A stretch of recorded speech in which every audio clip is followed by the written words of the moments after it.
Kita masih lagi dalam bab 9, bab kimia industri. Kali ini kita akan masuk ke topik baru iaitu topik 9.3 untuk membincangkan tentang apa itu polimer, jenis-jenis polimer dan proses bagaimana polimer itu dihasilkan. Jadi di akhir video ini kamu sepatutnya dapat menerangkan polimer semula jadi dan polimer sintetik, dan seterusnya kamu dapat menerangkan proses pempolimeran penambahan.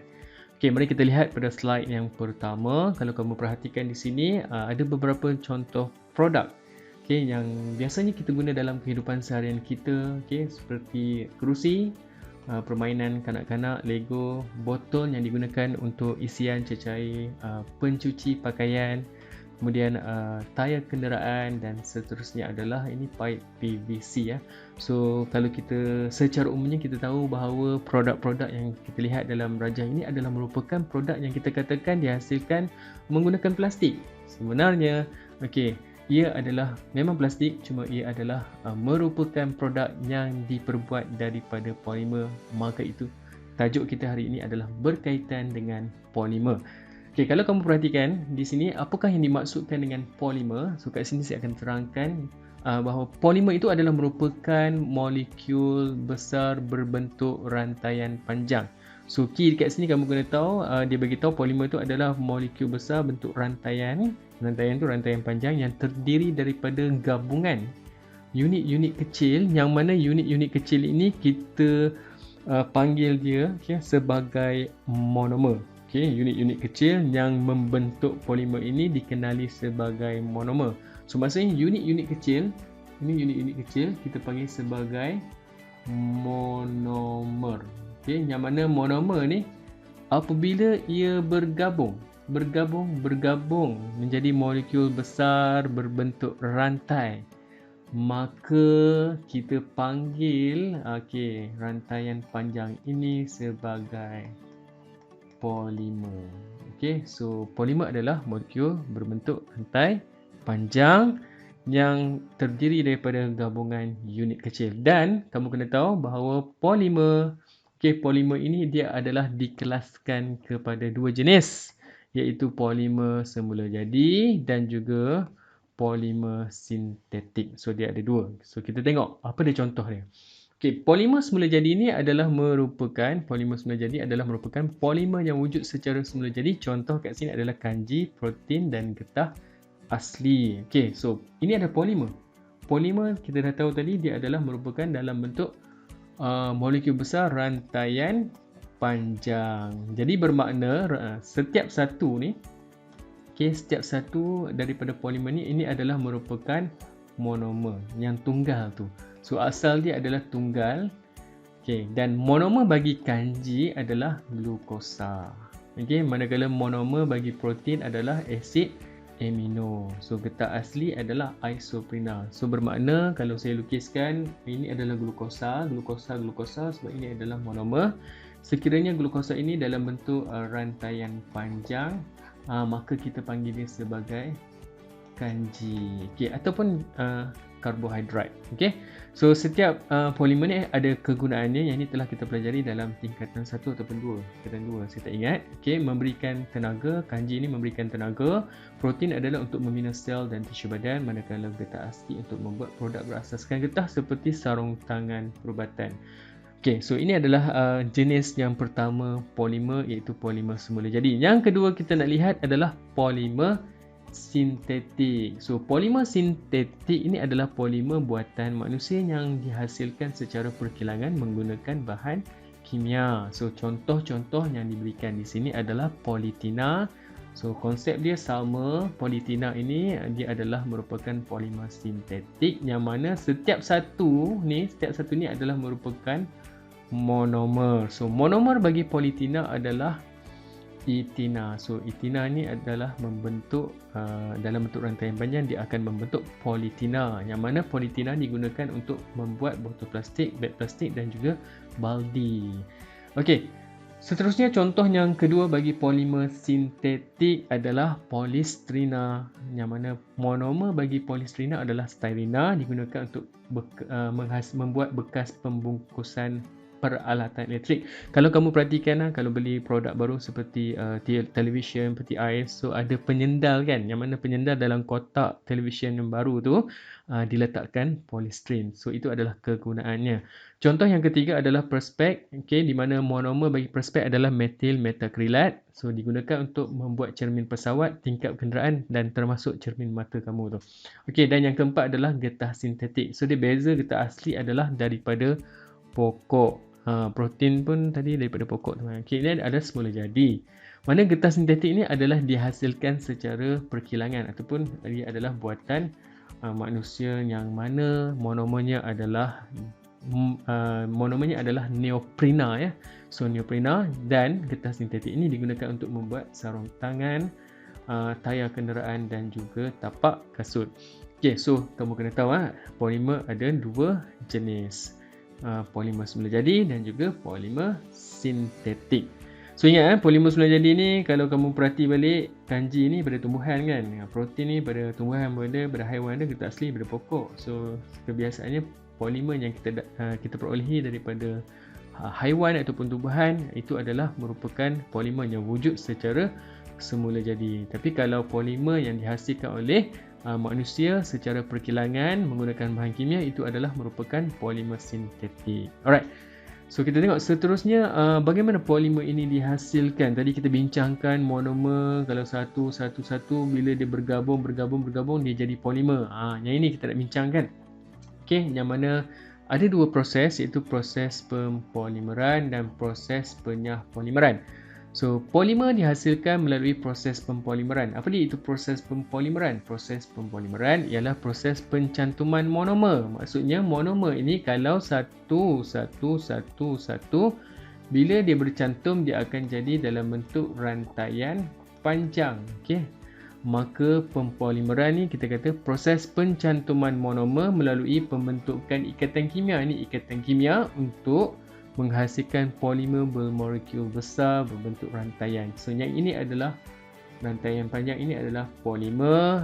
Yang molekul dalam unit yang kecil ini adalah monomer. Dan proses pencantuman itu kita panggil sebagai proses pempolimeran. So itu adalah proses pempolimeran. Monomer ni setunggal-tunggal, kalau dia bergabung dia akan jadi polimer pempolimeran. Boleh tak polimer ni nak patah balik urai jadi monomer? Boleh. Yang itu kita panggil sebagai proses penyah polimeran. So kalau kamu perhatikan kat bawah ni, proses penyah polimeran pula adalah merujuk kepada proses apabila molekul polimer berbentuk rantai panjang ini, bentuk rantai panjang ini, polimer panjang ini, dipisahkan kepada monomer-monomernya. Pisahkan kepada monomer tunggal, melalui tindak balas kimia. Maka kita panggil proses ini, patah balik ni kita panggil sebagai proses apa? Penyah polimeran. Kat sini kalau tak nampak, kita tengok kat sebelah. Alright, so kalau tunggal-tunggal ini kita panggil, unit-unit molekul kecil ni, tunggal-tunggal kita panggil sebagai monomer. So bila monomer bergabung, dia mesti melalui proses pempolimeran dan dia akan menghasilkan polimer. Polimer juga boleh dipisahkan untuk kembali menjadi monomer dan prosesnya kita panggil proses penyah polimeran. Alright, apa tulisan ni? Tak apa. Kita tengok. Seterusnya adalah proses pempolimeran juga.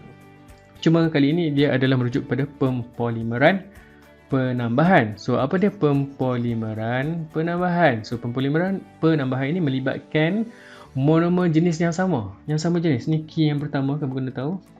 Ini ada key yang pertama. Kemudian dengan pemecahan ikatan ganda dua dia jadi ikatan tunggal. So ada key yang kedua dan ketiga.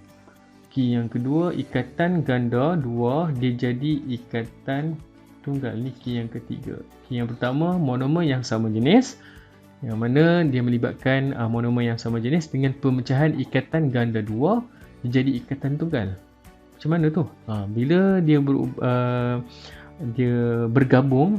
Bila bergabung, ikatan ganda dua tu dia jadi ikatan tunggal, maka ia dikenali sebagai pempolimeran penambahan. Okey, dia jadi pempolimeran penambahan. So kita tengok dekat gambar hujung bawah ni, kalau perhatikan etina. So contoh dekat sini adalah etina. Etina ni adalah merupakan monomer yang mana apabila dia bergabung dia akan membentuk dia akan membentuk polimer. Okey, polietina ni. So dekat sini adalah merupakan antara karbon ni adalah merupakan ikatan ganda dua kat sini. Okey. So bila bergabung monomer dengan monomer bergabung, etina dengan etina membentuk sebilangan lagi, banyak lagi. Maka kamu perhatikan dekat sini ikatan ganda dua ni dia dah berubah menjadi ikatan tunggal, satu saja. Okay, asal ni dua ikatan kan. So dia dah jadi satu lah. So kita tengok dekat gambar aja sebelah. Okay, kalau perhatikan dekat sini, asalnya kat sini dia adalah double. Okay. Tapi bila bergabung dia melibatkan perubahan ikatan, dia akan menjadi ikatan tunggal. Pempolimeran penambahan itu adalah melibatkan monomer yang sama jenis, dan pemecahan dia adalah daripada ikatan ganda dua, dia akan menjadi ikatan tunggal. Okey, contoh kat sini adalah polietina. Okey, salah satu contoh polimer yang dihasilkan melalui proses pempolimeran penambahan. Okey, alhamdulillah kita dah selesai. Kita teruskan ke soalan perbincangan kat sini. Simple je soalan ni, senang. Okey, kita tengok pakai pen biru. Okey, soalan nombor 1, polimer adalah rantaian panjang. Ni rantaian panjang ni yang dihasilkan yang terhasil daripada gabungan ni lah. Apa benda tu? Ni adalah gabungan monomer.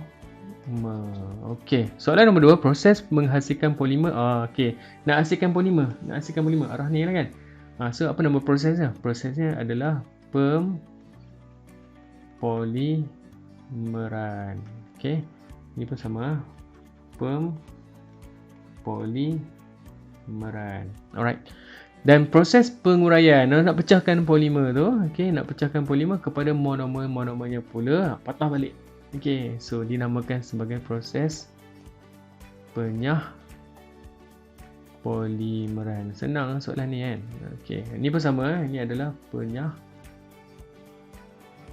polimeran. Alright, dan polimer boleh wujud secara semula jadi daripada ni yang saya beritahu tadi, daripada sama ada daripada haiwan ataupun juga daripada tumbuhan. Okey, macam protein daripada kekacang, pada tumbuhan pun ada, pada daging pun ada, iaitu pada haiwan kan.